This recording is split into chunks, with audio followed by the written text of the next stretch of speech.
smoking too, sipping and roasting. Yeah, that's what we do.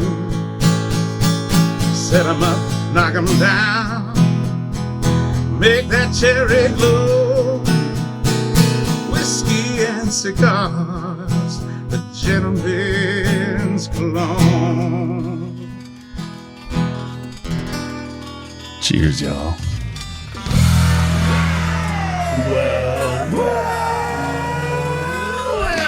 Sounds like a party just about to begin. Welcome, ladies and gentlemen, to this fine radio program, podcast, and video extravaganza known internationally Hi, Mom. as the world famous Smoking and Toasting. We are proud to come to you today on our program where we talk about craft beer, fine spirits, and hand-rolled cigars. We're proud to come to you in show number 399 today. So you're probably saying to yourself, I wonder what they have planned for show number 400, the big celebratory 400.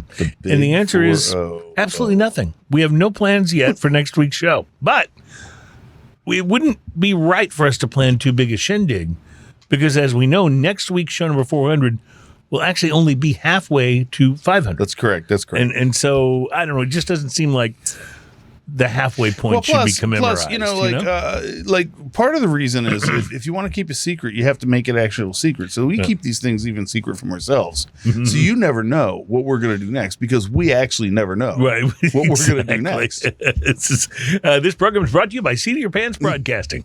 Thank you. No, we actually do have some plans for today's show, though, and I'm excited about this. We're going to be not only bringing you our normal, segments that you've come to love and expect, or dread and not look forward to, depending on your perspective. But we have those, and then we'll also do a little beer tasting too. It's a little bit of a focus on Brooklyn, New York today. We have two beers from Brooklyn, and I didn't even realize they were both from Brooklyn until I'd kind of pulled them out and said, all right, let's do these this week. From Three's Brewing in Brooklyn, New York, we'll be trying their heritage rice lager called Gowanus Gold. I have no idea what the title means. Maybe we'll look into it and find Gowanus Gold. From Middletown, New York, and Broussard, Louisiana, one that Ian stumbled across this week. We'll be trying Equilibrium Brewing and Parish Brewing Company's collaboration called Ghost in the Laboratory. Ghost in the Laboratory. So this every time we try one of these Ghost in the Machine adjacent beers, they're so good. So let's see. I'm really excited. So have you cheated yet? Have you tried? Well, yes. Okay, so we'll just hold on to that. I mean, there were 4 of them originally. My question is there even one for today's show? There's one. Yeah. Well, I thank you for your sacrifice. Yeah. Appreciate your service. And then also from Brooklyn, New York, and a brewery we've tasted beers from before, Other Half Brewing Company. Yeah. And they've got some great stuff. We'll be trying their barrel-aged Imperial Stout called, and this may be my favorite Imperial Stout name ever, Bananaversary. Bananaversary. Yeah. Nice. So I'm excited about that. Plus, Ian's brought in some pretty interesting looking whiskey. It's the 1792 single barrel straight bourbon whiskey from Bardstown, Kentucky. So it's going to be a struggle today because I have not removed the plastic or cleared the neck of this bottle. Oh, see, we have OSHA issues then. So like if I get a... We're flying on the edge here. If I get a plastic cut or a little spillage, it's going to be a thing. All right. Well, maybe we can make up for that by bringing you the most popular segment on this program. It's a little something we like to call Drinking News. And today's Drinking News teaser headline: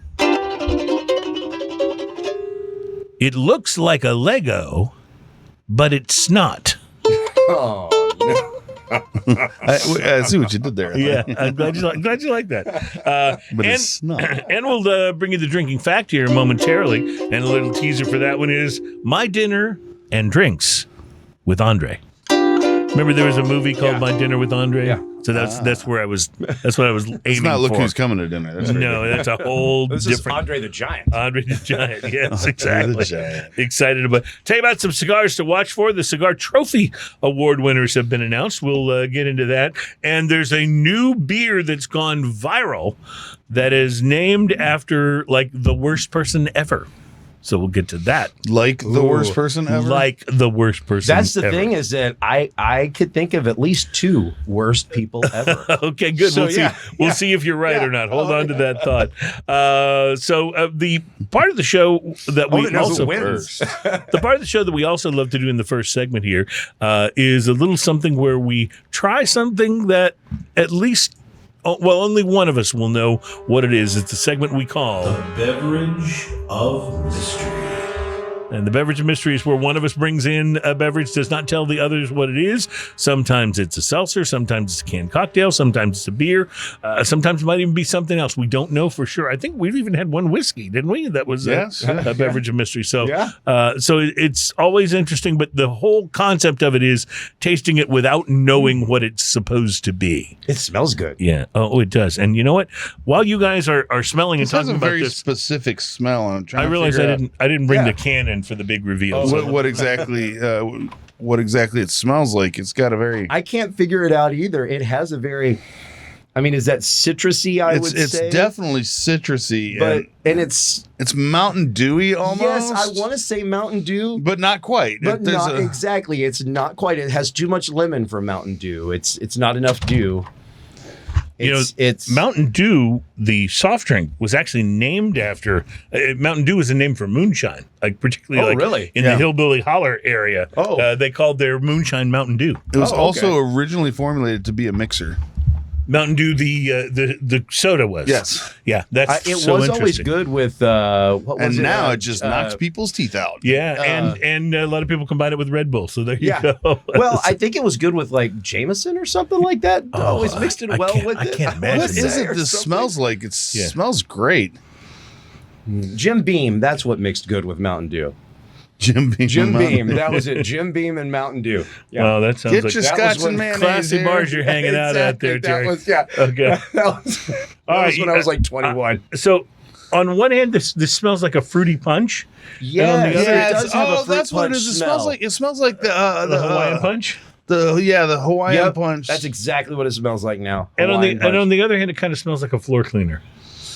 Well, I mean, there's not a little bad, chemically though. going to it. It's got enough But I sweetness. assume that's the alcohol or near probably. alcohol. All right, so let's give it a taste and see what we think. The beverage mystery.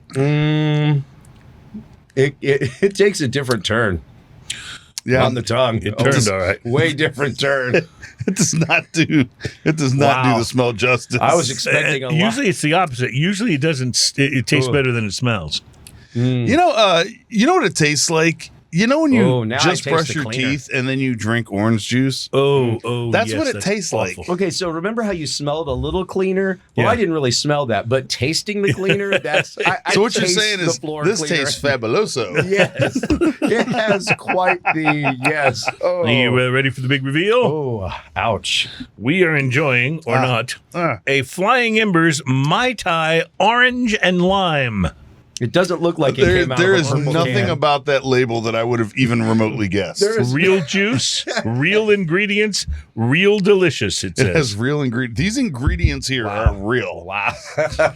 It makes real liquid. They may not be good ingredients. They may not be natural ingredients, but they are real. But they give 1% of profits to first responders. So, they got that going for them. You almost wonder, though, when you see something like that, is that to kind of make up for the fact that it's not very good? Like to get What do you people to make me go, do here? yeah, but I like them. They give money to first responders. That's right. No, it is a Mai Tai. It's a little insidious because it leaves your mouth like watering and wanting more of something, and then you take another drink, you're like, damn it. It is both crafted with real fruit juice and aged in rum barrels. And it's 10% ABV. Well, Okay, you know what? I will say, I think I may taste the rum barrels there a little bit. Now that you mention that, I think that's what gives it that cleaner taste that I was looking at originally. That's the rum barrels. Now that you say it. Unfortunately, it's not that good. Like It's not Flying good at Embers all. Flying Embers is a pretty big deal company in this space, I think. I've seen a lot of their products on the shelf. Didn't we have a good one last week? Yes, the last couple weeks. Actually, We did, actually, yeah. Last couple weeks. Last couple weeks have not Sometimes we been find I'm not a big fan of this. This is I'm kind of I'm not either. And I actually had higher expectations because I thought I love tropical drinks, and if there's anything they ought to be able to get right in these, it's something kind of citrusy and pineapple-y, and they definitely got it does the smell say right. that it's real delicious. Yeah. And I'm feeling a little bit But after the jaded by that. after the nose, it's just a disappointment. The nose, agreed. it seemed The like nose that is- was right. It smells pretty good. It was the good. It nose smells is better great. than the taste. Yeah. All right. Well, this is the reason we do it as a beverage of mystery, so we don't, prejudice the prejudice the thought process going forward. But I mean, if you could get past that fabuloso flavor. sometimes I wonder some of these beverages of mystery that we try, particularly the canned cocktails and some of the seltzers. It's like if it were a really hot day and this was over ice and it was absolutely the coldest it could be, would it taste better? And I wonder if it would. It might. I think it might. I think that sometimes helps. I also wonder on this one, what would it taste like if it didn't have that rum taste to it? Like if they didn't. Right, if they didn't age it in the rum barrels. In the rum barrels. Probably tastes more like a soda. You know what's not a bad drink on a hot day? And I'm not even joking about this. If you want something that has a little alcohol in it, get yourself a seltzer water. Just a unsweetened. Right, plain seltzer water, flavored water, like a Waterloo or a LaCroix or whatever. Yeah. Put however much vodka in you want. Put a little vodka in it. It's tastes actually quite good. Great. Yeah.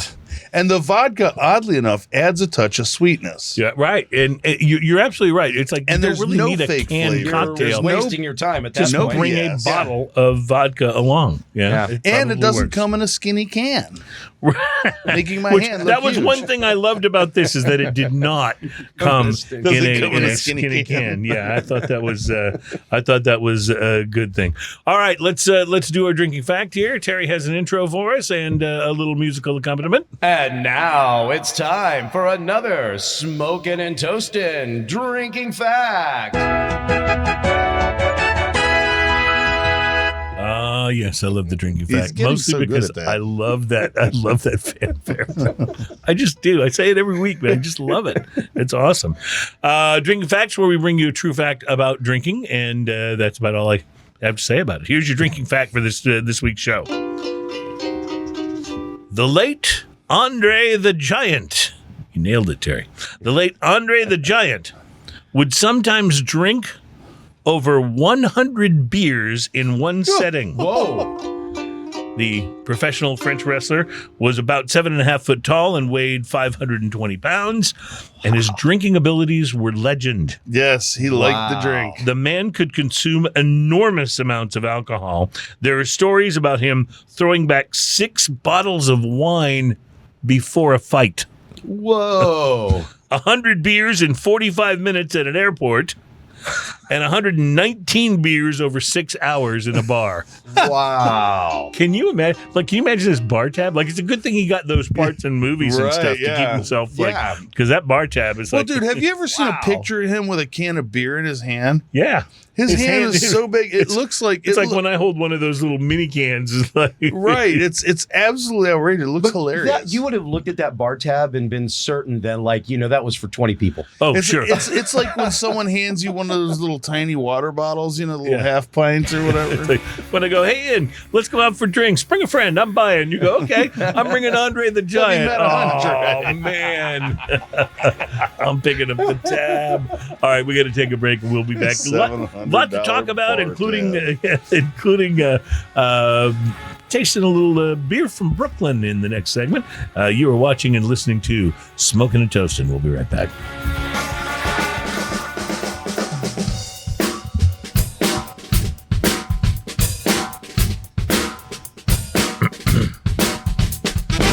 Welcome back to Smoking and Toasting. Our program is all about craft beer, fine spirits, and hand-rolled cigars. Oh, yeah. Speaking of hand-rolled cigars, Ian, do you have a chance to smoke anything interesting Boy, did I. this week? So I sat out on my patio. I grabbed a cigar that I have not had before out of my Humidor. It's interesting because I was up at Cigars International having a cigar. This was about a month ago. Yeah, having a cigar and up at the location to the north of Houston. Yeah. And they have a special where you buy it's like $15 and you get a shot of Jack Daniels, a Yingling pint, and a diesel cigar. Nice. Like $15. Nice. By the way, I go through quite a few of those, but I got to tell you, the next time you go up there, let me know because I will go halfsies on a box of their Nica Libre by Olivas. Definitely do that. That's good, and you can only get them at Cigars International. So I was sitting at the bar, and I started chatting with the guy next to me, and he was smoking a really pretty barbershop pole cigar. Oh, no, was it a Filthy Hooligan? No, it wasn't actually. It was a Mark Twain Riverboat. Oh, yes, I've seen that cigar. I had a few diesels in front of me because I may have hit the special a couple times. You think? And I said, hey, I've been meaning to try one of those because I always see them in the Cigars International magazine. I see them advertised, I see them on sale, and they're kind of a budget line cigar. And you don't necessarily know if you want to buy a box of 20, right? But I don't want to buy a box of 20, right? Sure. So anyway, I said, man, I will trade you one of yours for one of mine. And he said, sure. And so it's been sitting in my humidor for a little bit. Yeah. And so last night I decided to take it out, and I was like, I'm going to go ahead and try this. This is the Mark Twain Riverboat Churchill. And it's a barber pole, right? 7x50. It's a barbershop pole with a Connecticut and Maduro wrapper alternating, of course, and binder and filler, question marks. I looked it up. There's no idea what the binder and filler information on this. I can't even find where these are made. I think they're made in like El Paso, right somewhere.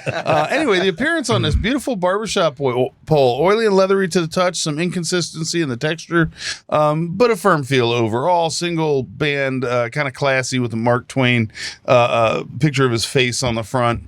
That's kind of fun. The pre-light sniff, barnyard on the outside, mocha on the foot. Not a lot of stuff going on there, but hey, those are nice flavors. I used a V-cut. I got a tight draw, sweet and fruity barnyard and gritty mocha is what I got on the pre-light. Pre-light draw. So all these flavors are pretty promising so far. So the initial light, I got sweet mocha followed by hay and cayenne. With a little aftertaste Cayenne, really? Yes. That's the last thing I would have guessed. Because it's that it's all in the back of the palate. Right, just kind of sits there, you know. Almost like it's on the back sides of your tongue. Back sides of the tongue, back of the palate, and kind of lingers, right? And so yeah, sweet mocha followed by hay and cayenne. Aftertaste of oak, raw sugar, and cayenne. Kind of a thin amount of smoke. The retrohale is mild chocolate and hay. The first third of this, the uneven burn has begun. Well, barber poles are tough. Working the cap end of it back and forth between my fingers, I achieved closer to a medium draw. Cayenne and mild milk chocolate seem to be the primary notes with an underlying sandy cardboard flavor. Retrohale is mild chocolate, campfire, and damp cardboard. Solid ash. This is not sounding great. Uneven burn. Well, it has its ups and downs. Yeah. The proposed pairing. At first, I was thinking Early Times or Lone Star, but then I kind of thought, no. I mean, this one maybe gets Old Crow and Montucky Cold Snack. This hurts. This actually hurts physically. My stomach. This is your pairing. Yeah. The second third of this, the burn has settled into a uniform unevenness, no tending at all. I'm curious to see where it goes.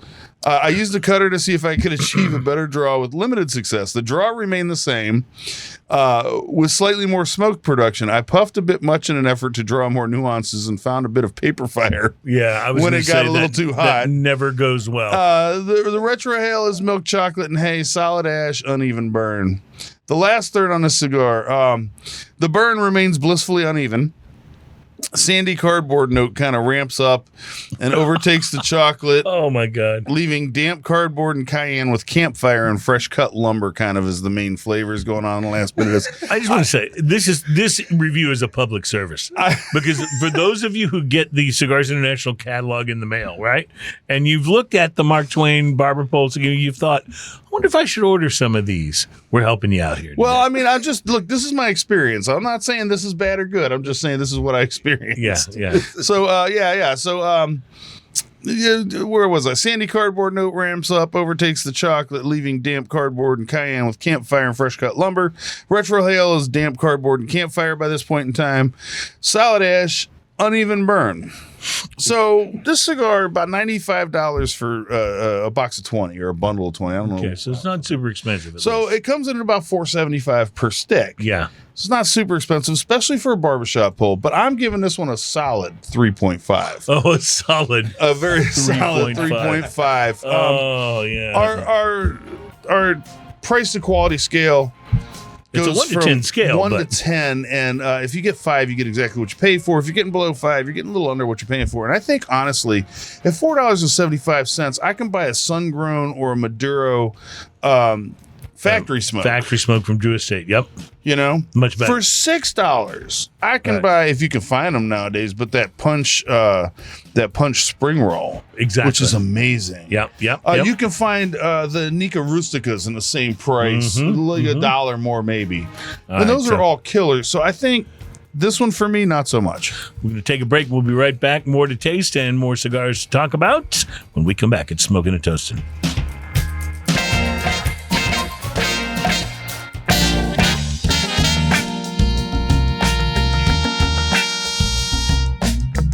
Welcome back at Smoking and Toasting. Our program is all about craft beer, fine spirits, and hand-rolled cigars. And it occurred to me, Ian, that, we've been accused on this show before of, you guys like everything, right?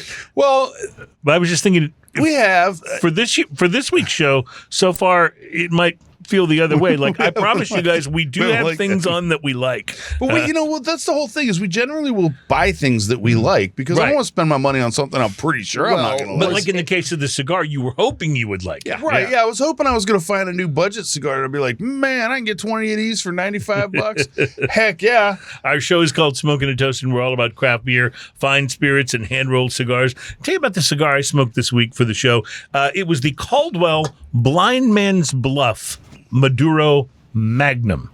Now, I'm used to having to buy things that are described in the size of Magnum, and so this was not necessarily a new thing. But no, the Magnum is a mustache cream. It's a yes, that's what it is. This is a rather large cigar, and so it was a little higher than, oh my God, I was a little higher than what a little larger than what I normally do. Yes, it's a Magnum for sure. Anyway, this is Caldwell's cigar. Caldwell Cigars is the definition of a modern boutique cigar company, working with very small batches of tobacco and putting out blends that they can sometimes continue to replicate for quite a while, and sometimes not, depending on the availability of the tobacco that's used in the blend. Robert Caldwell launched the Blind Man's Bluff line. Hold on, I'm getting some spam calls. He launched the line in 2015, so they've been continuing this particular blend for close to 10 years. And I recently got my hands on one in the Magnum size, which is a 6x60 ring gauge. Now, that's a little fatter than my go-to size. That's a little bigger than what you normally get. Yeah, because I really like Robusto kind of guy. Absolutely. I'm more like a 46 or 50 ring gauge. I can do the long ones or the shorter ones, but I usually like it. Yeah, it is what it is. It's a nice-looking cigar using Dominican filler, covered by a Sumatran binder and wrapper that is a Pennsylvania Maduro leaf, which I understand can be sometimes difficult to deal with and has to be matured through an extensive fermentation process. So it's a little finicky, I guess, as a wrapper leaf. I used a punch and checked out the pre-light aromas. I got a kind of a musty wood note with leather and a hint of barnyard on the cold draw. Also got a little bit of sweetness, which is kind of interesting before you even lit the cigar. I did like the Blind Man's Bluff, and it started off mild with a hint of baked bread and a leather note, along with that sweetness that I'd picked up before it was lit. The burn line started off a little crooked, and I had to correct it less than an inch into the cigar, but once I used a quick hit from the lighter, things straightened out, and it smoked fairly evenly from then on. The draw was a little tighter than I like, but not problematic. About a half inch in, black pepper started to make itself known and kicked up the intensity towards medium-bodied. The sweet note and the pepper balanced each other pretty well, and both of them continued into the second third. By the midway point, the damp or musty wood note, which wasn't unpleasant, had returned, and it was weaving itself in with the pepper and the sweetness. Some earth and a hint of cocoa were also present, and the retrohale reminded me of toasted marshmallows. Final third didn't reveal much more. In fact, the Blind Man's Bluff Maduro almost felt a little one-dimensional as it finished out. I know I described a handful of flavors earlier, but in reality, this cigar was not super complex. Suggested pairing, maybe something a little spicy, like a Templeton rye or a Knob Creek rye should work well. Something to bring out the spices in the cigar a little bit. I did enjoy it, but not enough for it to become a regular in my humidor. The idea that a larger ring gauge allows for a more complex blending didn't really play itself out in this one. Although, again, it wasn't bad. It just wasn't a new favorite. I would call the Caldwell Blind Man's Bluff Maduro Magnum a good cigar, but not a great one. At $9 to $10 a stick, and based on what else you can buy at that price point, I'd land the price to quality score at about a 4.5. So find it for less than that, and it's certainly worth a try. But for me, at least, this is not a humidor stuffer. So both of us below 5 today. Yeah, both of us below 5, and then we all tanked the beverage of mystery. So we better get going on something that might have some. I would like to point out, when it comes to big ring gauges, I think some cigars really translate to big ring gauges very well, better than others, and especially if they're blended at a big ring gauge, like for instance the EPC inch, right, which is designed to be that bigger ring gauge. That's why you get them in the 60s and they're just fantastic. Right. As opposed to maybe something that they originally blended it as maybe a 50 or a 52, and then they go, okay, let's make a larger size of this. And so I find sometimes it's kind of like adding water to the orange juice. Good point. You know, it kind of waters it down a little bit. You don't get as much of the intensity of the flavors and stuff with the. Well, that's why a lot of people we know, like our good friend at Stogie's, they're like solid Lancero. Yeah, Jorge fans. loves those. And it shows when you walk in the humidor, because you'll see the Lancero sides if it's available. If it's available, it's always on the or Panatella or whatever you like to call it, Lonsdale. Because he wants to smoke them himself, so he brings them in. I like them. I love those in certain ones, like that Aladino Maduro in the Lancero. And the Lancero is amazing. I haven't really become a huge Lancero fan, but I will say my favorite ring gauge is about a 44 to a 46. Yeah, so it's not that much wider than a Lancero. I find I like a little bigger. I'm usually like a 50 to 60 area, but. To me, that give me that short Churchill Bella Artes from AJ Fernandez. It's a 44 ring gauge box pressed, and it's just, to me, it's just perfect. Yeah. Just perfect. But you've already taken a sip of this beer. This beer is pretty darn good. This beer makes up for everything in the show everything so we far. haven't liked so far. This is a heritage rice lager. That's how it is described. It's from Threes Brewing, and it's not the numeral 3, but it's spelled out Threes. Threes Brewing in Brooklyn, New York, and it is their Gowanus Gold. There is something at the tail end of that. It's a fruit, and it's it is very fruity at honey. the end. Honey sounds like honey. To me, there's a honey component, but there's a bright fruit note, like a stone fruit or something like that. Yeah, it's almost like apricot or mango, somewhere in between the two. Yeah, it's super good though. Yeah. I just get like a little, just a twinge of honey there. You're right, because the best thing we'd had so far on the show was my the honey show note. beer, which was a mini boss. And that's what I'm drinking. The first couple of things we had were not that great, but hey, this is spectacular. Yeah, I think it is. The nose on this is very honey and very very beer, very traditional beer kind of. So the whole rice lager thing is interesting because for a number of years, craft brewers almost use rice in their beer as an insult, as a put down to macro brews. And now we're seeing a lot of craft breweries coming out with craft versions of Pilsners and lagers that are using rice in the recipe, and they're pretty darn good. There might be a difference, though, between using rice as a recipe component to create something that has a rice influence versus using rice as a filler component to save money. Right. No, that's a good point. Because rice basically, I by this time in life, I've figured out that when you go to different restaurants, especially an Asian restaurant, there is good rice and there is bad rice. Well, that's very true. Mm-hmm. Yeah, and even I feel like it's the same way with beer. Yeah, 100%. And 2 things I can tell you about rice. Number 1, good if you have dropped your phone in the water. Just put it in some dry rice in a container and see what happens, which tells you about rice's absorption qualities. Mm-hmm. And number 2, bad if you put leftover rice from your dinner down your garbage disposal. Oh, really? Bad idea. Oh, bad idea. Yeah. I did not know that. I can tell you this firsthand. Apparently, according to the repairman, and I guess he would know. Apparently, the rice is too small to be chopped up by the blades, but it absorbs the water. So when it gets in the pipes, it has a tendency to stay there and not let the water pass, and then swell up. And it swells up. Yeah, yeah. Okay. So it does the same thing. One of those Playtex things does. the Put it in there, it absorbs stuff, it swells up. Oh, right, yeah. Yeah. Mm-hmm, Yeah. mm-hmm. So anyway, but this, I'll tell you what, in this Gowanus Gold, Do I it's need to wonderful. draw that up? Yeah, I think you do. I think you do. In this Gowanus Gold, it's absolutely wonderful. This is great. All right, now Ian, you said you were bringing a surprise today, and I see that you've brought an actual beer tap. This That is somehow has beer in it. This is the square Well, keg. look who you're dealing with Yeah. here. So It's called the square keg? Did I see H. Upman on the other side? Yes, you did. You sure do. So one of the guys at the cigar shop, he was on the show. Josh. Sure, I remember Josh. Apparently won this in a raffle. Really? Right. So of course it says H. Upman on it. So it was obviously some kind of H. Upman raffle. And Sure. It's beautiful, right? I mean, like Yeah. Yeah, it it's looks, gorgeous. It looks fantastic. I know. That Is looks it like heavy? actual. It looks kind of heavy. Isn't It it? looks like hardware. It's I think Solid. it's like aluminum or maybe it's steel. I don't know what it's stainless steel. So anyway, it's heavy duty. Yeah. It holds a gallon. This is a 1 gallon keg. Wow. So he won this in a raffle, and he doesn't drink really.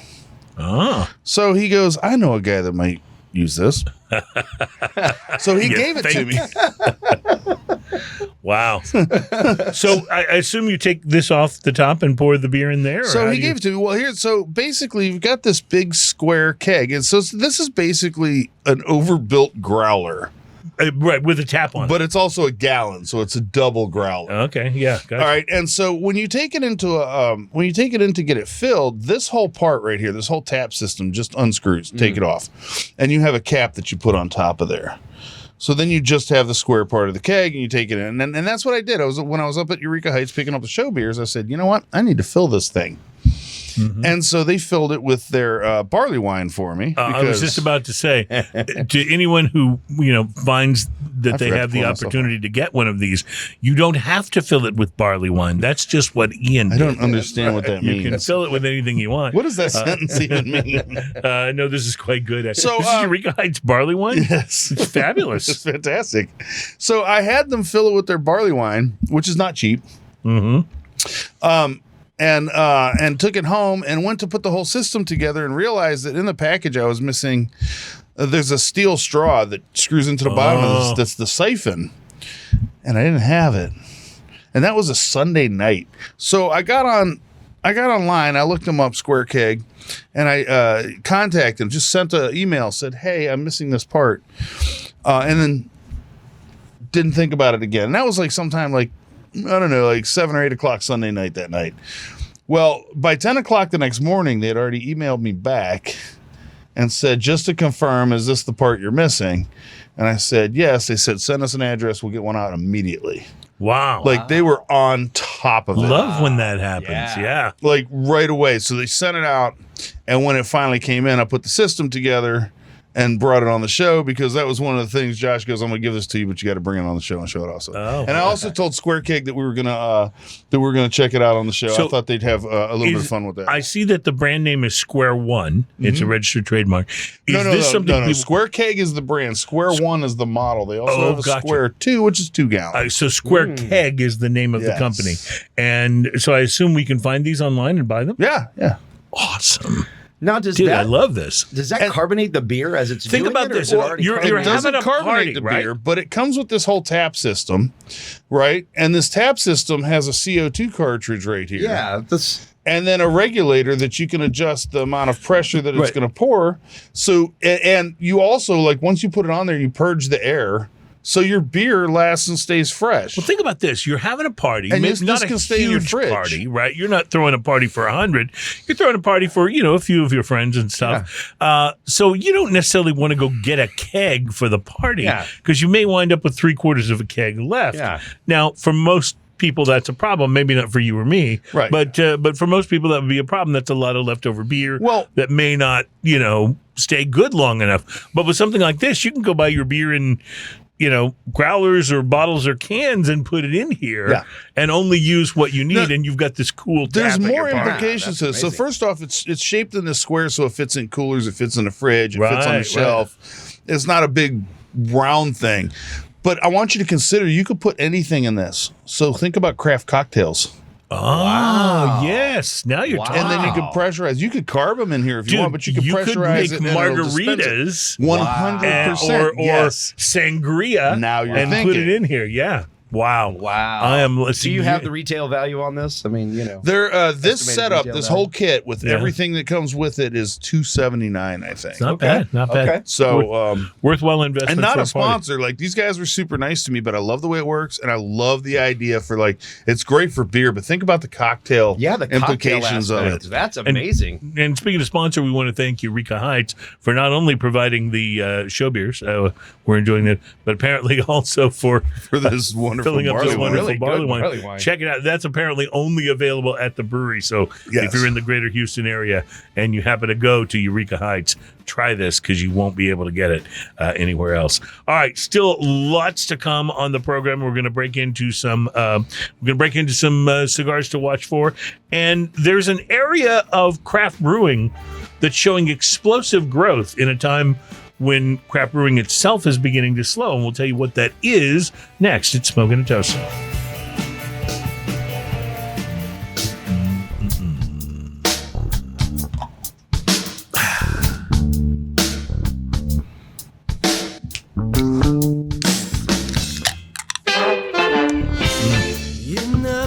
That's my favorite instrument. That's my favorite percussion instrument, I think, is The beer can? The opening of the beer can.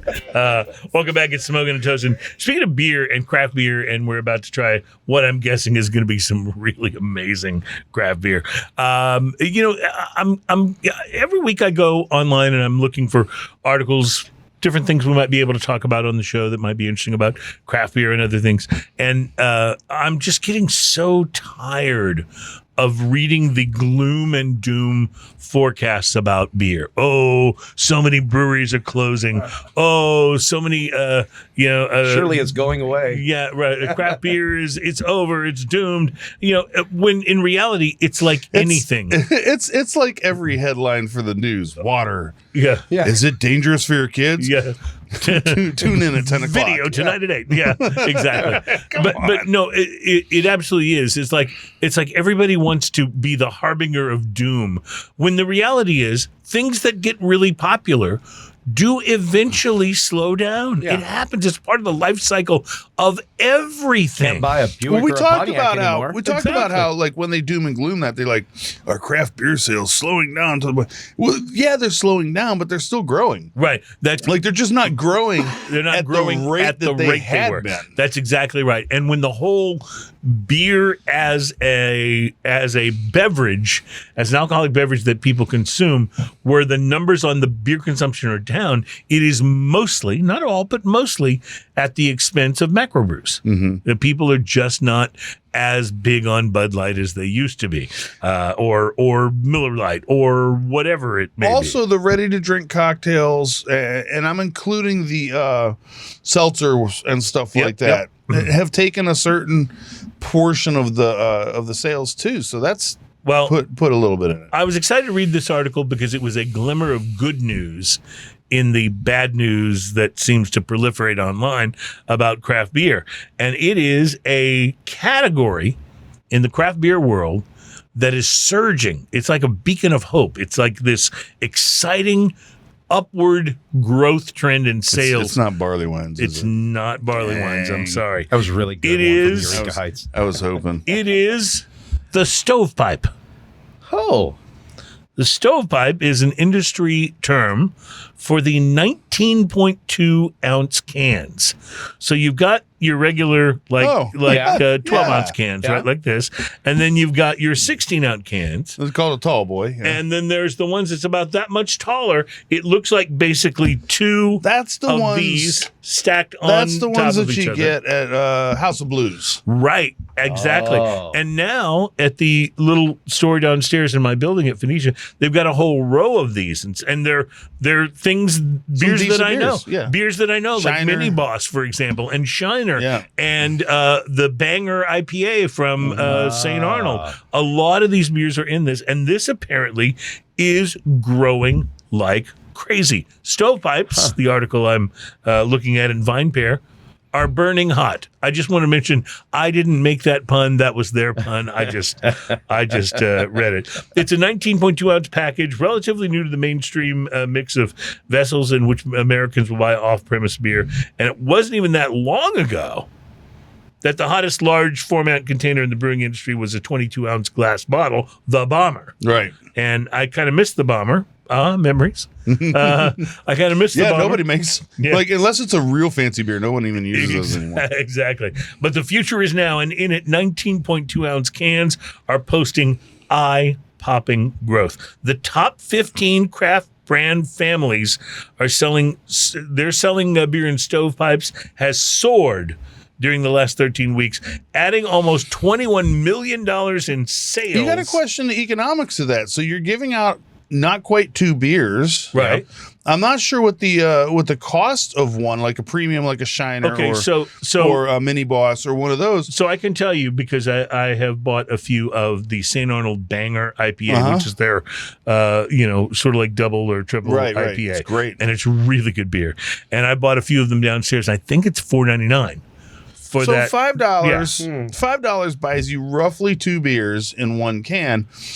So the company is putting not quite two beers into a can, and for two beers, $5 is, well, that's a good profit. Right. And they're only using one can. Right. Which means their canning is, even though it's probably a slightly more expensive can, it's still not the cost of two 12-ounce cans. Yeah.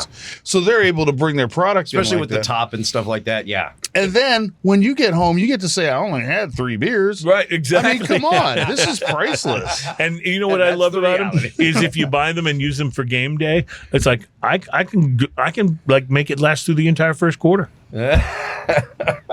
So that's a good thing too. Anyway, I thought that was great that there was growth there. I mean, that's pretty it's awesome. Good to have some good news when it comes to the craft beer industry. It also makes you feel good, like when you go to places that serve those, like you can buy those at the at like House of Blues and places like that. Right. So when you're spending $13 to $15 on a beer, for a beer, at least you want something good. At least you're getting that. All right, this one's not in a stovepipe, but it is in a 16-ounce can. Yeah. This is a collaboration between Equilibrium Brewing and Parish Brewing. It is an offshoot of the Ghost in the Machine line, which is one of the finest IPAs known to man. This is Ghost in the Laboratory. Ghost in the Laboratory, double India Pale Ale, coming in at 8.5% by volume. I can't speak today, and it says beer balanced by science. Oh my God! Yeah, it is. Balance that, is isn't the it? key. It is so good. They do their beer so well. So first off, Ghost in the Machine is amazing, and every single adjunct we've had is also amazing in its own way. What's the alcohol content on this? 8.5%. So it's not brutal. That's big, but it's not brutal. Yeah.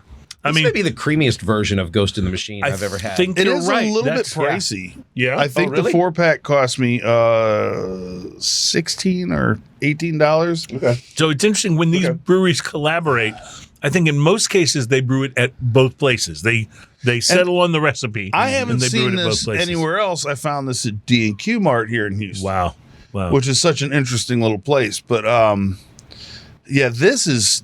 I don't know that I have a favorite out of this line yet, but this is so good. This is going to be real close to being the favorite. This is really nice. Well, all I would say is Parish Brewing is out of Broussard, Louisiana, and Ghost in the Machine was their original hazy IPA and all of these variations that have come out. All I will say to you is if you even remotely like IPAs, if you see this where you live, grab it. I've seen several of the Parish Ghost in the Machines on like the Tavor app, and I know if you have that, doesn't matter where you live, you can order it. If you're picky about IPAs like I am, like I don't just go for any IPA. It has to be incredible and balanced. These, every single one of them, 100%. Incredible and balanced is a great way to describe this. Now, that being said, I'm not picky about porters. They don't have to be incredible or balanced. They just have to be a porter, and I'm probably going to like it. Well, I'm an IPA guy. Just so you know. And this ranks right up there at the top. We got to take a break, and we will be back. It's Smoking and Toast and show number 499. No, 399. 399. Sorry. We're only halfway to 500. We're not all the way there yet. Right. And we'll be back.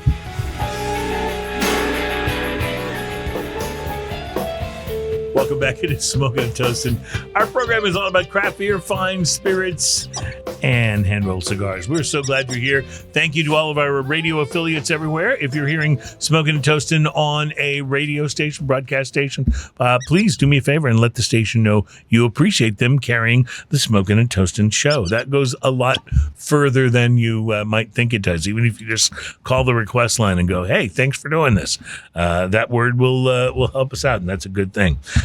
So we're going to get to a little whiskey here. Ian is pouring that. While he does, I want to tell you about a brewery in the UK that is now embroiled in an international controversy because a picture of their beer, one of their beers, was posted on Twitter, and it led to the beer selling out immediately and a viral meltdown that forced the company, Mitchell Brewing, to shut down their website. It was such an overwhelming thing. Wow. A viral meltdown? Yeah. So they did. People are mad because their beer sold? What they did was Isn't that what you want? they launched a beer series that they thought it would be fun and comical to launch a beer series called the Dictator series. And the beer that shut down their website and sold out completely was Osama bin Lager. Osama bin Lager. You know, I told you I had two choices. My two choices were Osama and Hitler. Those were the two that I thought. Your two dictator and choices. those were my two that I thought. And when you say, okay, so Osama was the winner of that one. Well, they have not done Hitler's Farm Ale, but they have done Kim Jong Ale. Kim Jong Ale. And Putin's Porter. Oh. In addition to Osama bin Lager. It has this, artwork that features a cartoonish caricature of the Al-Qaeda leader. It's meant to be all in fun, but the fact that, everybody wears their feelings on their shoulder blade these days. I think that it's not. They're not promoting the dictators, folks. No, they're having a laugh. Yeah. They're having a laugh at them. Yeah. They're having a laugh and a beer, yeah. And I think having a laugh and a beer is a good thing. I would like to try the Kim Jong Ale. That sounds pretty good. And Putin's Porter. Come on, how can you not try? Don't you? I will totally try that. Don't you know Kim Jong Il? Like the Kim Jong Un. He's happy to see that his name or his family's name is in using my anything like name. that. Yeah, exactly. Pay me the money. All right. So Ian brought in the whiskey today, and it is a single barrel 1792. Now you see 1792 pretty much everywhere. It's a pretty ubiquitous brand, but the single barrel is a little bit different animal. Yeah, when you see it, snap it up. Single barrel just means it's instead of blended to the exact flavor of what you expect in 1792, they've taken a single barrel and put it out as its own thing. Maybe it was an exceptional cask, or they hit a flavor profile that they selected and they really liked. Companies do this every once in a while. Yeah. So what this means is if I buy a single barrel of a particular whiskey today, and I drink it maybe slowly over the next year. Let's just pretend I have that kind of control.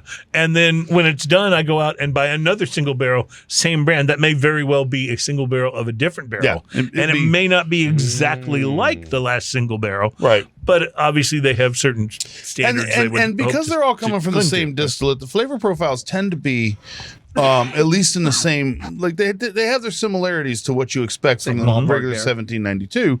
However, because it's a single barrel and it hasn't been blended to that flavor profile within the rick house, you end up getting some different things. Sometimes you get something more spicy, or sometimes you get something a little sweeter, or something like that. In order to create this unique bourbon, the finest barrels are selected and tasted from the best aging warehouses. Only those barrels deemed exceptional are then bottled individually, one by one. 1792 is a bourbon formerly known as Ridgewood Reserve.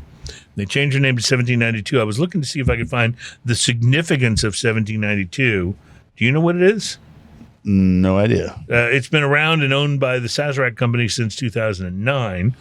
And it's from Bardstown, Kentucky, but I don't know Does that have anything to do with the old Bardstown? Is that the same company, or is that different people that does old Bardstown with I don't know. Bardstown That is a whiskey? good question. Yeah, that's it, right? I'm going to see what I can find Yeah. out. Somebody out there knows this and is going, these guys are dumb. Exactly. These guys aren't nerds at all. Yes, we are. Yes, we are. 1792 was an important 1792 year is for- named for the year Kentucky became a state, as an acknowledgement of the importance of the bluegrass state as the birthplace of bourbon. The nose on this Yeah. is all bubblegum all day. Oh, it is. It's big. It is almost like if you ever opened up a Topps baseball card package and just sniffed it before you pulled the cards and the gum out. That's what it would smell like. Bubblegum. Like the nose is bubblegum and cinnamon. And Really nice, actually. and of course vanilla and oak and those things that you normally get. That's lovely. See, I just opened this. I haven't even So tried you haven't this even yet. tried this? Oh, I actually took a sip before you did, which is unusual on this program. So bubblegum still reigns big time, but you get vanilla, you get oak, you get some spices, some baking spices, I think. Definitely some baking spices. There's almost a hint of like banana in there as well. Oh, yeah. And this should be really interesting because in one of the next segments, we're going to open up our last beer for today, and it is an Imperial Stout called Bananaversary. So it'll be interesting to see how that pairs up with this. Yeah. I mean, there's a fruitiness to this that I wasn't expecting at all. You know, is this an expensive bottle? What does this cost? I'm trying to remember what I paid for this. I think it was in the $60 range, 60 or 70. Yep. For the single barrel. Yeah.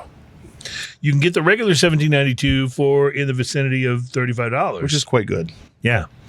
But this is a little cut above, I think. Yeah. This is really quite Yeah, it's quite good. And you don't always see these. Like, these get snapped up pretty quick. Mm-hmm. I don't think they're allocated, but I think that they do get, like, they're recognized and they get snapped up pretty quick. when they come up with the single barrels. When they come out with the single barrels. Fascinating. You know, or if you find a store that has a single barrel select program, that's probably totally they worth picking they may up. they may have done. That's very interesting. I kind of dig that. This is such a bubblegum bomb. Yeah. I love it. Really is. I love there's a great, like, almost raw vanilla on the finish that's just really, really nice. And fruit. It's just a fruity kind of whiskey, weirdly enough. You're right. It's if it's possible to describe it this way, this whiskey is kind of bright. Yeah. Yes. Has a brightness to it, which is not necessarily a term you would say a lot No. about whiskey. It's usually you're thinking dark, as in darker oak Think, for wood, instance, darker. right, or brown sugars, Right, and things right, like that. exactly. Right. This has more of like a little bit of like bubble gum, like we said, like powdered sugar, like those lighter, and like I said, there's a fruitiness to it. It is a bright and happy whiskey. And like I said, kind of a raw, happy whiskey. I like kind of a raw happy whiskey, kind of a raw vanilla, and kind of a also kind of a raw oak, less of the charred oak, and a little bit more of like new oak almost flavor to it. And I'm feeling a little happy with this whiskey. Yeah, I think that works out really well. Yeah, it's really, really good. It translates as you drink it. The oak astringency on the tail end of it makes you want to go back for another sip. Mm-hmm. Like it just hits the palate and sure lingers does. there for a minute. You're like, I need some more of that. I think I do. Speaking of whiskey, General Cigar Company is bringing back their Weller by Cohiba brand. It's a limited edition cigar intended to I remember pair that. How with long Weller has it been bourbon. gone? I remember seeing those. Yeah, only this year, General Cigar has taken a slightly different approach. While the 3 previous releases from 2001, 2022, and 2023 had binder leaves that were aged in Weller 12-year bourbon barrels, the 2024 edition was made with the binders aged in a barrel that once held Weller full-proof bourbon. The cigars are expected to start shipping to retailers right around the end of September. Weller by Cohiba has become a staple in the Cohiba lineup and a great example of the craftsmanship behind cigars and bourbon and how they mirror one another, is what a spokesman for Cohiba says. It's available in one size. It's the Toro. It's 6x50, and it uses an Ecuadorian Sumatra wrapper and fillers from Honduras, Nicaragua, and the Dominican Republic. The defining leaf, though, is the Connecticut broadleaf binder, which we talked about. Yeah, we talked about that, and that's a really special leaf. Like the Connecticut broadleaf is like it packs a punch. You have to be prepared for it. So but it's also a flavorful. very kind of a cantankerous leaf to deal with. Is what these cigar rollers. Have you tried? Do you have some of your beer left? I do, of this IPA. Yes. I don't remember if that's the IPA. Maybe pour me a little. If I think it's over. Oh, that's all right. Let me see if this is the IPA. I don't remember. No, that's the lager. All right, you're going to give me a little bit of yours. It basically turns it into a key lime pie. Wow. It totally does. And that's interesting because I was waiting to see how this would match up with the Bananaversary Stout that we're going to have in a few minutes. But this going back to With the IPA. with the Ghost in the Laboratory, turns it, like when you go from the whiskey to the Ghost in the Laboratory, it basically turns it into a key lime pie. And then when you come back to the whiskey, all cinnamon. You lose a little bit of the bubble gum, and it's all cinnamon. Oh, yeah. Wow. Really, really, really good. J.C. Newman Cigar Company. But you pick up a little bit of almost an underlying chocolate. Yes, there is some chocolate in there, almost like a chocolate, I love Like a very creamy. I love chocolate pie, which is basically just like Jell-O chocolate pudding. Yeah, almost I was going to say like a mousse, but yeah. you're going one level lower. But I like that. I want to tell you about this. J.C. Newman Cigar Company is shipping their annual Brick House Bricktoberfest cigars this week. Bricktoberfest. The smoke was meant to be paired with the German beers that are sipped during Oktoberfest. This is a limited edition going to 113 cigar retailers in the United States and Germany. So that's I enjoyed it. I did a review on that last year. It's a spin-off of the Brickhouse brand. The Bricktoberfest cigars differ from year to year, just like the Casada Oktoberfest cigars do, which that's always been a favorite of mine. I've been keeping an eye out. I haven't been able to find any of the Oktoberfest. Yeah, from I Casada. know. I have noticed that Casada cigars in general have become a little more difficult. Well, even at the places I've been to that have Casada, I haven't seen the Oktoberfest. So I think that's going to be one. Maybe I'm going to have to look it up online and see if I can find it. And really quickly, we want to say happy 60th birthday to Padron Cigars. Happy 60th Padron birthday. Cigars. Yep, they turned 60 this month, and the Padron 60th is their commemorative cigar that's shipping now in small quantities to different retailers. These are large perfectos, tapered at both the head and the foot, and this marks only the second time in 6 decades that Padron has made a cigar that tapers at the head and at the foot. So, How much is that going to go for? Does it have that information? they're made in Nicaragua with a Nicaraguan tobacco. They're 6.5 by 56, and they're going to be $24.95, I believe. Wow. Yeah. I will be definitely picking one of those up. And $24.95 is expensive for a cigar, but you know what? It's not that expensive. Yeah, it's not. Not for Actually, like it a is, but special it's not. You know what I'm As long saying? as it doesn't have cardboard, hints of notes cardboard. of damp cardboard. Whenever we're talking about things like that, I always think of that John Mellencamp song. It's not one of his better known songs, but he had a song called Paper and Fire. Paper and Fire. And the lyrics were paper and fire, stinking up the ashtrays. And I'm like, yeah, that's exactly it. Burnt paper, burnt cardboard. You definitely don't want that in your cigar tasting notes. We'll be right back. It's Smoking and Toasting. We still have drinking news coming up. And of course, we will be getting to some Bananaversary here very shortly. Stay with us.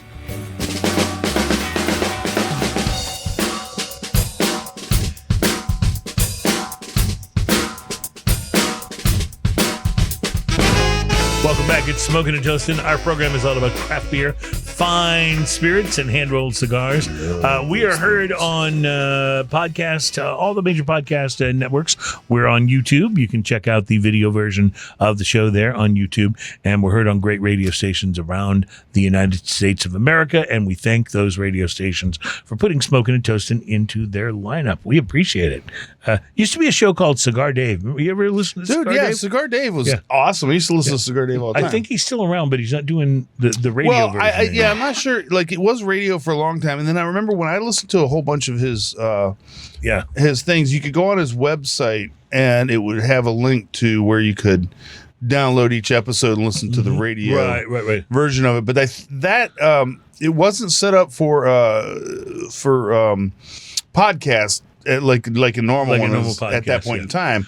I've noticed that a lot but I think he's still around. I think he's still doing stuff, man. That guy's awesome. I've noticed that a lot of the cigar podcasts, and I enjoy listening to a lot of them, but a lot of them are very like inside baseball, like very industry oriented podcasts. And we're we don't get to claim to be part of the cigar industry, so we don't have that sort of industry vibe to us. I think we want to be more just about normal people and what they may enjoy. And what's beautiful though is in both the drink, spirits, beer, and the cigar industry, we do get brought in with open arms. It's really all of the industries have been really cool with us, including whoever gave you this. Dude, I can't wait to tell these guys. Yeah, that's awesome. I love it. That how much we like their portable product. square one tap. That's fantastic. Absolutely dig it. One of the things happening in the brewing industry this year is a huge ramp up. And when I say this year, I kind of mean 2023/24. A huge ramp up in the production of and the appreciation for Pilsners. Mm-hmm. We had a rice Pilsner a little bit earlier on the program today. And many will agree a good Pilsner with its brisk, subtle flavors and crisp, snappy bitterness is kind of difficult to make in both technique and precision. It's definitely harder to make than an ale. And so that's one of the reasons I think the Pilsners are kind of coming around now. After the big ale explosion, particularly with IPAs, people kind of went, okay, what's next? And a lot of brewers started focusing on, okay, how can we make really great Pilsners? And so a website called Gear Patrol, which I really like, asked a lot of brewers to give their favorite Pilsners, not necessarily their own, but the Pilsners they think are really, really great that are out there. And so this is a nice list just of to those. give you guys a little bit of an analogy as to what the difference between a Pilsner and say an ale, like a blonde ale. It's about how it's fermented. Something like that. Well, it is. However, I want you to consider like you can make a croissant. Right. Or you can make a crepe. A crepe? And crepes are much harder to make. Yeah. How about biscuits? They're made out of right. They're made out of very similar ingredients, but they're harder to execute, right? Correct. Yes. And that's a big difference. Like, how do you make a beer that has beautiful, wonderful flavor and still be delicate and still be a lager? Because a Miller Lite is a lager. That's right. A Budweiser is a lager. Beautiful and delicate, but they are lagers. So just imagine because those if you added flavor to them. Right, exactly. And imagine if that flavor wasn't shoe polish. I'm sorry. Imagine if that flavor didn't taste bad as soon as it gets above 35 degrees. I'm just asking you to imagine this in your mind. I'm not saying they taste like shoe polish. Lawyer, please note and clip that. In case you need it. I'm just saying the cold activated can is an early warning system. That's exactly But it tells you when it's cold, as the mountains. Yeah. That's right. If the mountains aren't cold, don't go near it. I could go with so many different things right now. It opens up a world. All right, so let's talk Pilsners. Self the tangent. Let's go back. Let's talk Pilsners. So these are brewers that were asked about their favorite Pilsners that are out there on the market. And the first one on this list from Gear Patrol is one we've tried, we've had on the show, and I know it's a favorite of yours, Ian, the Live Oak Pils from Live Oak Brewing in Austin, great Texas. Beers. Live Oak makes one of the best Hefeweizens that exists. Live Oak is the oldest brewery in Austin, Texas, by the way. All their beers are fantastic. If you see Live Oak anything, it's going to be great because they pour everything into it. The Rothaus Pils Tannins of Piffle. It's a beer from... It's easy for you to say. Yeah, it really is. I don't It's know what from he's Germany. talking about anymore. Yeah, it's from Germany, from a town in Germany I cannot pronounce. Here's what the write-up says. It says, we're spoiled with Pilsners here. Thanks to Berlin's drinking culture, you'll find a decent selection of German and Czech Pilsners and even Franconian lagers in every corner shop. This particular Pils is this particular brewer's favorite, fresh, consistent, available pretty much everywhere, and has a perfect balance of sweet, crisp, and bitter, plus a cool label. The next one, it's kind of interesting because it's from Threes Brewing. We had we just did the Gowanus. We did the Gowanus, which was their rice lager, which was very good. But they have picked the Villet, V-I-L-E-T, Villet or Villette, as their beer. It's from Brooklyn, You're in New Texas. York. I believe that's Violet. Villet. Violet. Yeah, cut me up some Villet. Now, here's where I have to stop and take a little pause with this article, because their next beer is Pilsner Urquell.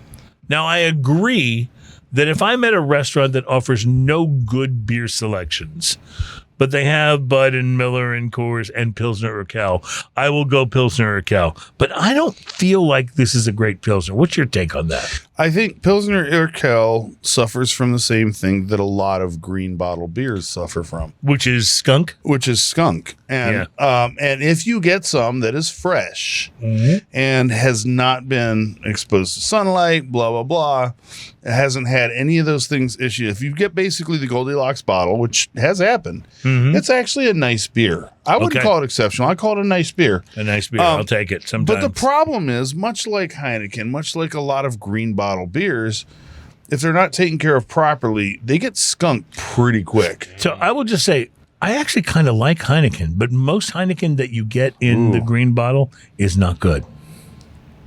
If you What can about get on it, tap? if you can get it fresh on tap, Heineken in a green bottle is terrible. yeah, but if you can get it fresh on tap, it's not too bad. If you can buy it in the mini keg, it's fine too. There you go. Like, it's actually quite drinkable. Right, It's good and, beer. and you can get that mini keg at At the a lot grocery of different- store, yeah, a lot of times, yeah. Absolutely. All right, from Bloomington, Indiana, Upland Brewing Company's Champagne Velvet. It is advertised as the beer with the $1 million flavor. Would you like a glass of champagne? One of the greatest skits of all time. With the Continental, right? Continental. Yeah. Great. Jever Pilsner. It is on this list as well. 50th It anniversary is, starts this weekend, by the way. What's that? New 50th year of the show. Oh, this of year, Saturday Night this Live. weekend Yeah, I'm starts. looking forward to it. Crazy. Birrifico Italiano Tipo Pils. This is obviously I've seen that name, but I've never. Yeah, it is from Italy, from Lurago Marignon.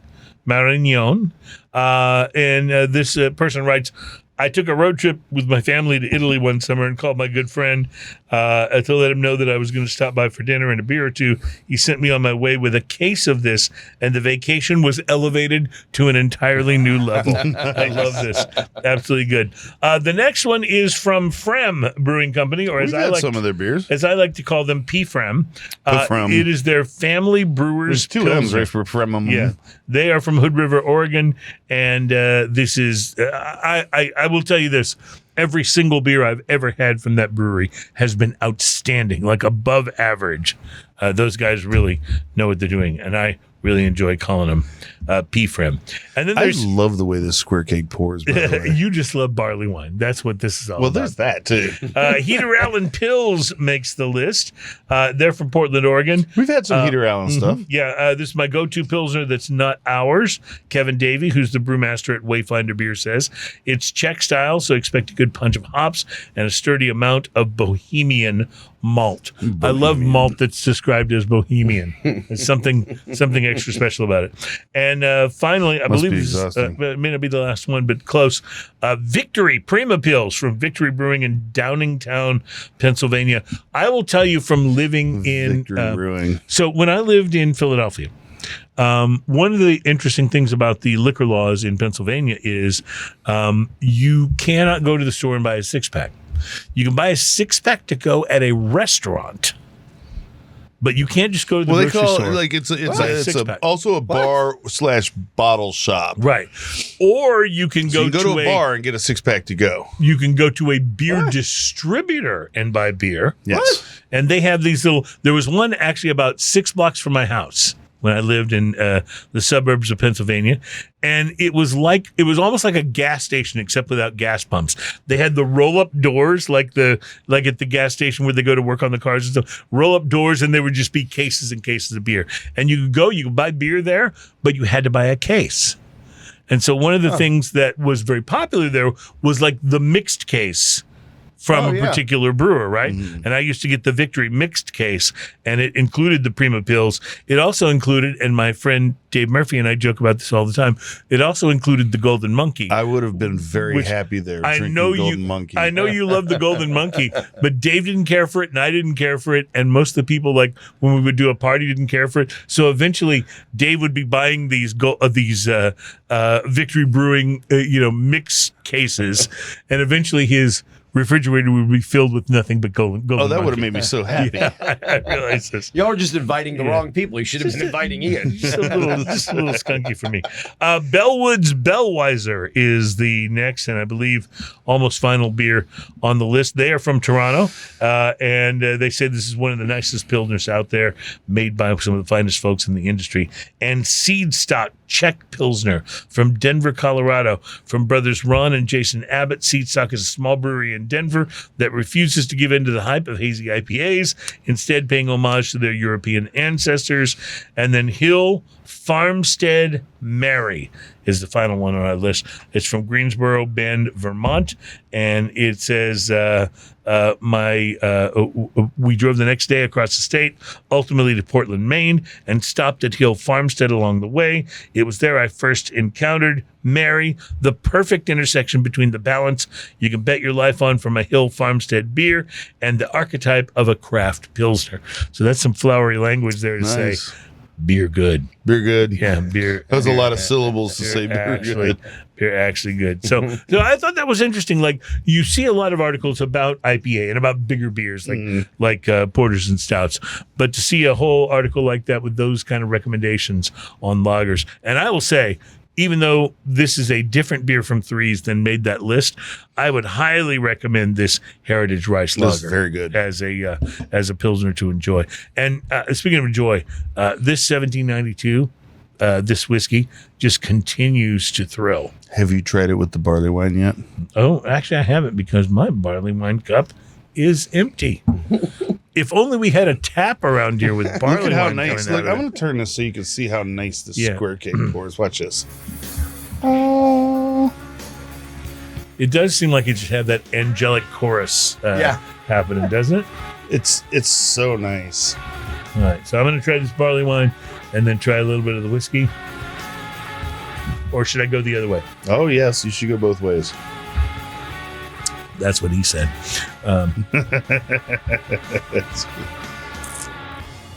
Ooh. All right, going this way is totally working. We'll just explore going the other way, and we'll explore drinking news when we come back. This is Smoking and Toasting.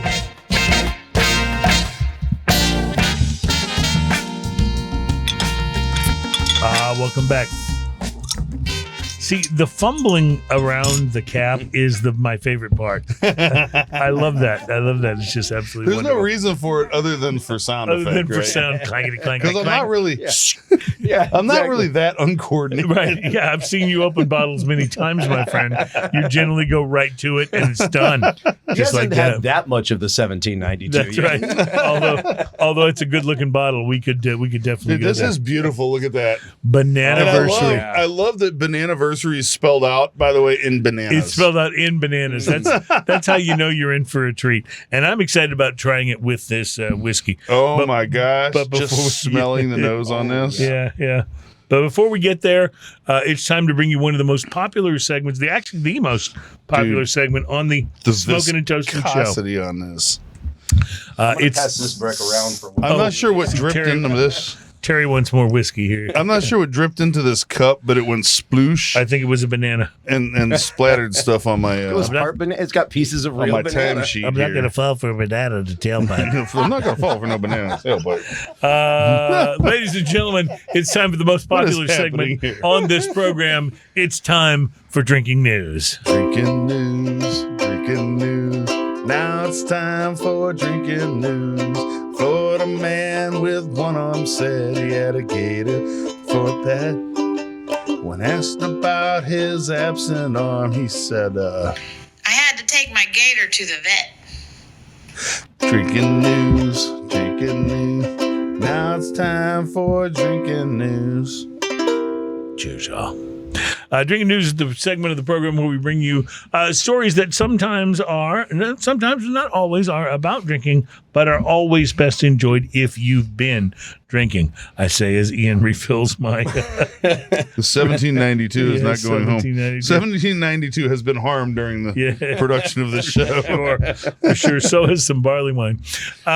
So welcome to Drinking News. And before we get on to our main story, we'd like to send a big smoking and toasting shout out to a young boy in the UK who was denied a passport recently. Hold on one second. I apologize. He was denied a passport recently when his parents were planning a family vacation. The Home Office, which sounds like a David Letterman bit, but is actually the name of the agency in charge of the United Kingdom's immigration. The Home Office, it's in charge of immigration, security, and law and order. They refused to issue a passport for the boy because of his name. What? Luke Skywalker Mowbray They, was the boy's name. Luke why would they refuse to issue that Mowbray. passport? Apparently, Luke was born on May the 4th, 2017. Now, May the 4th, Of course. as some of you may know, May the 4th is be with you. considered Star Wars Day, apparently because May the 4th sounds sort of like May the Force Yeah, be May with the you. 4th be with you. Kind of a stretch, I admit, but the fact that there I mean, if you have a is- little bit of a list, May the 4th be with you. Yeah. I was at Disney on May the 4th one time, Oh, I and bet it that was cool. amazing. I've never Yeah. seen real stormtroopers just go through places, but yeah, and you like did. stormtroopers It was- riding roller coasters. Whole groups. No, just whole groups. They actually had whole groups of stormtroopers going through entire Disney World. Well, the whole May the 4th be with you thing, I admit it's kind of I'm a just stretch. saying that would have been But- a shorter movie if they just like sent those guys to like train to aim their lasers. Yeah, it would have been a lot shorter movie. And less enjoyable, I think. Probably. But I believe that the fact that there is a Star Wars Day is definitely a good thing. So if you want to say May the 4th be with you, knock yourself out. That's how I feel. And we're surprised that anyone's named Luke's. We figure there's got to be one person Well, in the world named Luke Skywalker by now. Officials claimed they couldn't print Skywalker because it's a copyright of Disney and an issue that the parents were unaware of when they named their son.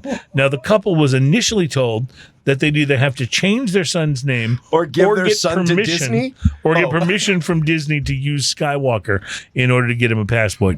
Now, the good news is that young Skywalker Young was Skywalker. eventually issued the passport, presumably because his parents used a Jedi mind trick on the Home Office.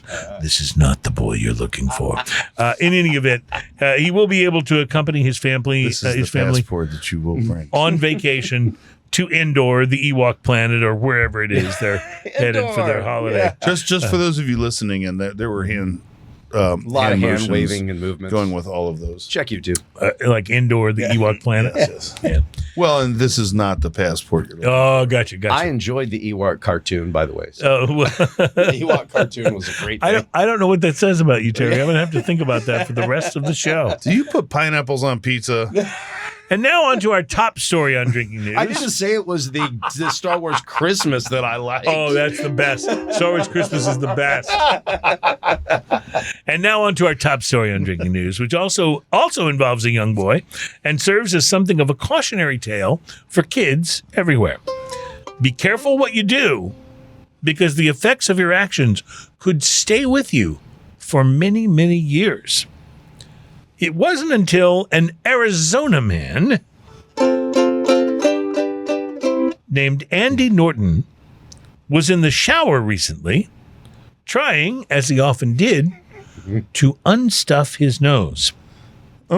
Norton had been suffering for years with what he thought was severe allergies and congestion, and even asthma and sleep apnea. Oh, my goodness. His doctor had recommended blowing his nose in the shower during the dry Arizona summer months in order to take advantage of the steam and the humidity. So on this fateful recent morning, the Arizona man was doing just that. And as hot water beat down on his body, he once again went through the exercise of blowing his nose. And a Lego shot out of his nostril and bounced off of the shower floor. It had to be one of the single cube Legos, right? That's where I put that. It was then that the Arizona man remembered an incident from when he was just a little kid.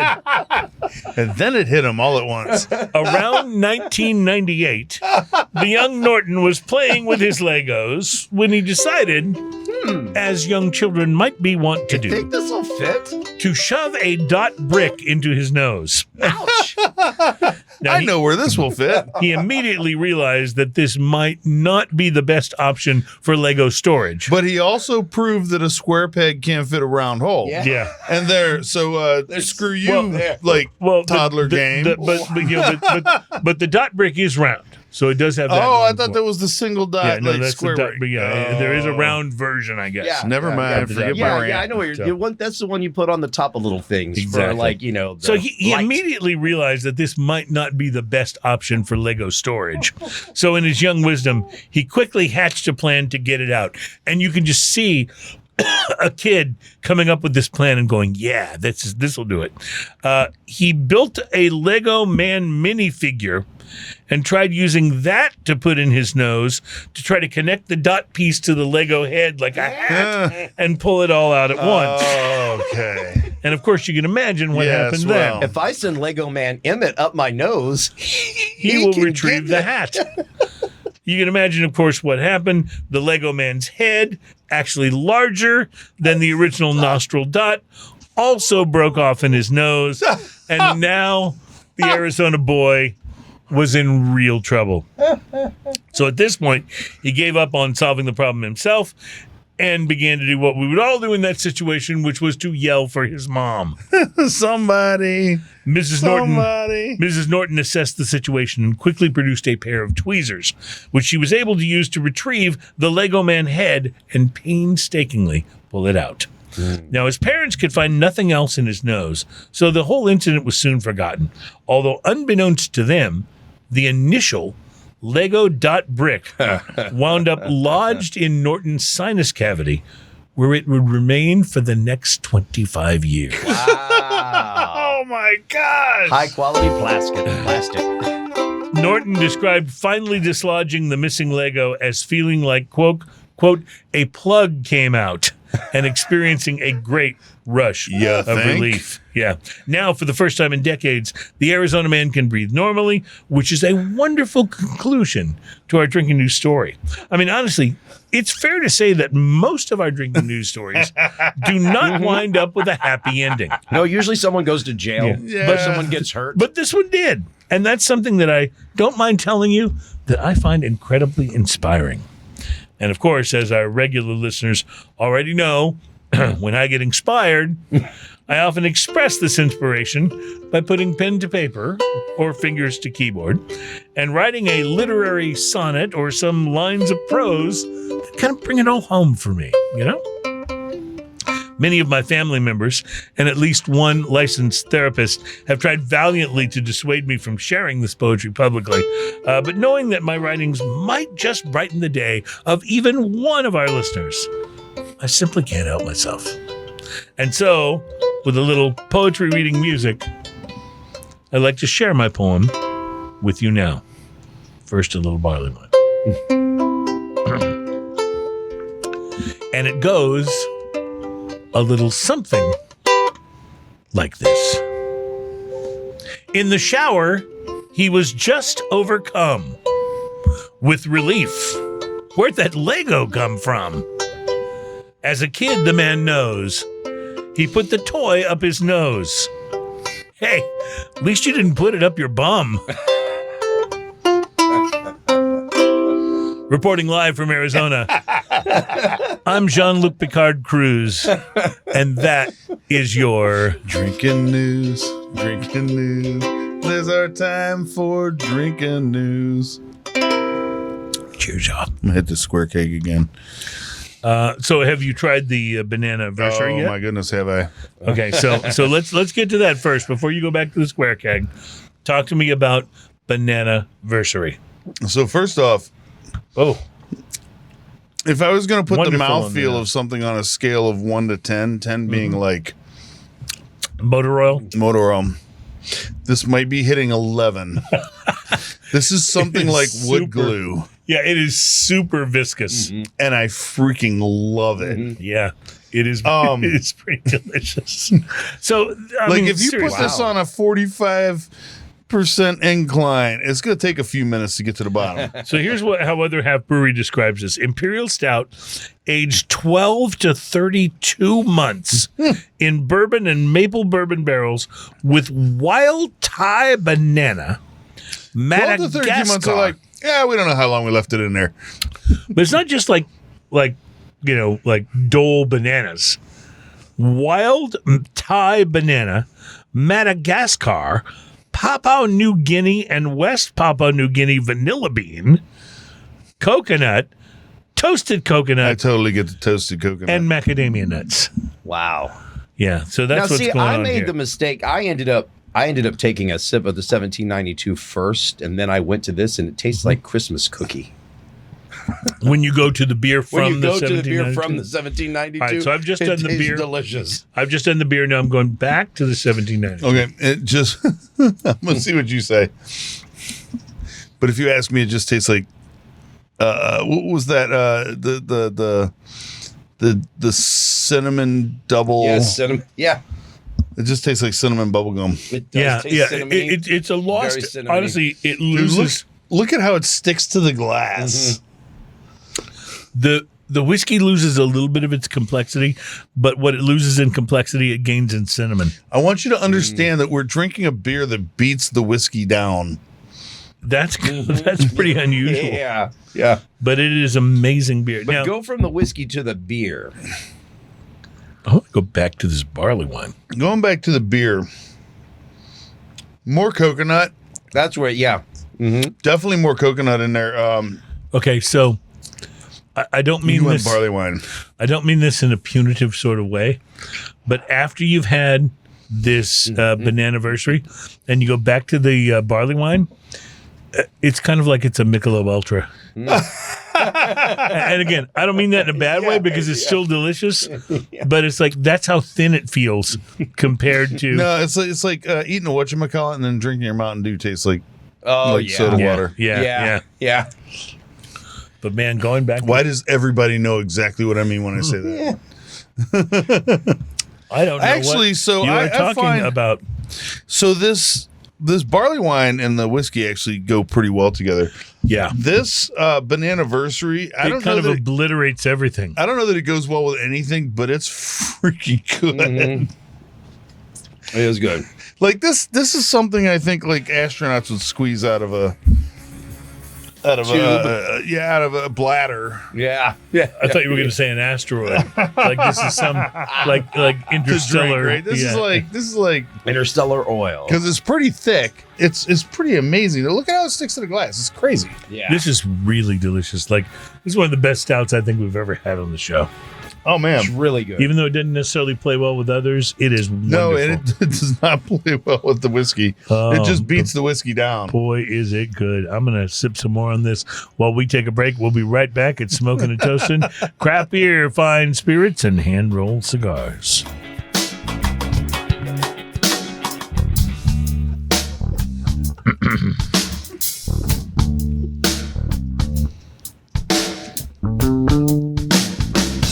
Oh, yeah.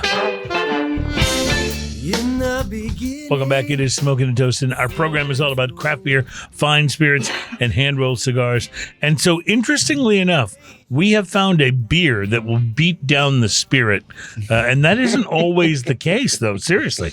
Usually the Not your spirit, just the spirit that you're drinking. No, right. No, my spirit is in wonderful shape right now. I'm feeling really good about everything. Yes, absolutely. But no, seriously, this beer...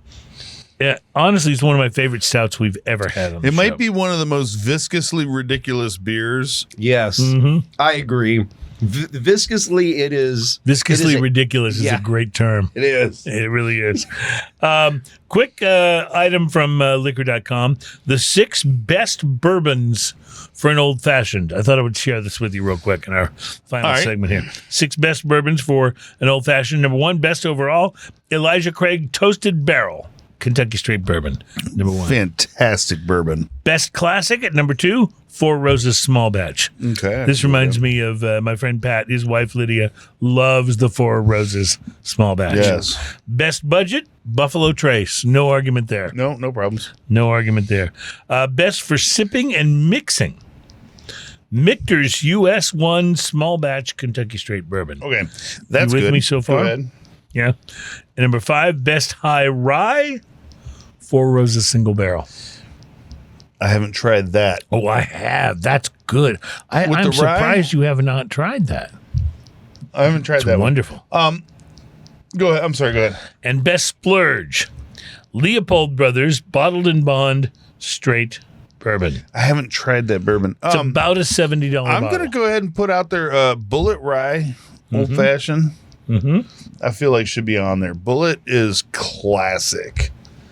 Bullet Rye is absolutely classic and makes what I think is straight down the center profile of a rye old fashioned. So let's talk about the 1792 single barrel. This seems to me it would make a wonderful old fashioned. Oh, 100% it would. It has the bubble gum. It has the cinnamon, which would stand out in the old fashioned. Can you imagine that dark maraschino cherry in with this flavor? Right. And that little bit of tartness put in, because this has no tart. It's all sweet. Right. Sweet and bubblegum. That little bit of tartness put in with this would be just such a great juxtaposition. I love it. Absolutely love it. We have had such interesting things to taste on the program today. Neither of us gave our cigars even a break-even score. The cigars, which was interesting. Like, that doesn't usually happen. Usually, if one of us does, the other one has something that they really loved. We had a bourbon that we absolutely loved. We had a lager and an IPA that we thought both were outstanding. And then we had the Bananaversary. The Bananaversary is banana flavored oil water. Yes, and that sounds like it's not a wonderful thing, but it totally is. You know when you finish cooking bacon and it congeals a little bit? I do know all of that. And then you scrape it with your spatula. That's about the consistency of this, and I freaking love it. Yeah, Like this. partially reconstituted bacon grease is the consistency. This is slightly pre-coagulated. By the way, I just want to say this. This is not super banana. Like, you can taste the banana in Yeah. it, Oh, but chocolate. it's more Chocolate all chocolate day. and coffee than it is banana. It's just the right amount of banana. I like Right. it. Just the right Absolutely. amount of banana. It's like you could see where this And- would get Yeah. over banana. And I it's wanted not- a banana, and it does taste banana. But yeah, Also, it's not banana flavored. It tastes like banana, like real bananas, like when you go open a banana. Yes. Almost as if they said, "I'm not going to fall for a banana in the tailpipe." Not falling for no banana tailpipe. No, this is seriously. Is that line? Have you seen the latest of course I have. Yes. Beverly Hills Yes, I Cop have. movie? Yeah, I yeah. asked Terry because he's more up to speed on movies than any of us. It's good. Do they harken back to the banana in the They tailpipe don't line? harken back to the banana in the tailpipe. There is a lot of harkening back. There's and a lot few of throwback things that lines, throwback things that are really, really good in there. there and that they Is do. it worth it though? Is it worth the time? I think so. I like it. But then again, I'm easy on those things. I'm not expecting it to be to be the first thing I saw in the movie theater back in 1985 or anything again. I want it to be something remember else. how great that movie was the first time I saw it. I was think, this is hilarious. Yeah, I love it. I think it really is. I think he did a great job, and I think just seeing Eddie Murphy reprise the role and Judd, what was his name? Judd Nelson. Judge Reinhold. Judge Reinhold. Judd Nelson's the Judge Nelson's the He's the St. Elmo's fire guy. Yeah. It was really good to see them bring that back. All of them. Taggart, he was great. I liked it. By the way, they had the what's his name, the flamboyant guy. Of course, Balky Bartokomous from oh my God, Bronson Pinchot. Yeah, he was That's right. great. What happened to him? He was like hot as a pistol for like 5 minutes. Right? It was good to see him again. I don't see him in anything. Dude, okay, so and he's probably not supposed to do the accent anymore because you can't do accents. But he was great. Yeah. And I think it was the second one when he's trying to get into the fancy restaurant and he goes, I got 2 children, Monique and Unique. That's some funny stuff. And then he's talking about having the STD. Yeah. Well, you could just tell him. Herpes simplex 10. Right. That's right. You just see, movies used to be funny. Like now, when I see these supposed comedy everything movies, we just said will offend so many people. Oh yeah. But I figure it's not like, I don't know. Things are just not as funny. They can't make the things that they used to. See. But I'm so glad to watch the things moments that they ago used to when make. I refilled his drink with the Bananaversary, all the lumps that fell into all the lumps that fell into my cup. Well, I'm excited about checking those lumps out. I guess I'll take my lumps just like anyway. You're gonna have lunch now. But I'm just not a guy that likes junkiness in my beers. I'm just saying. I'd be careful about that last sip, my buddy. It's okay if they're marinating in there. We'll be careful about the last sip. Folks, we have had a blast on today's program. On next week's show, we plan to bring you hopefully some very interesting interviews and things to talk about with some distillers and perhaps some brewers. And we are excited about getting to that for you. So a lot of great things on the horizon for us here at Smoking and Toasting. But every week, regardless whether we have a guest or no guest, we'll be bringing you the best that we can about craft beer, fine spirits, and hand-rolled cigars. These are all things that we are quite fond of.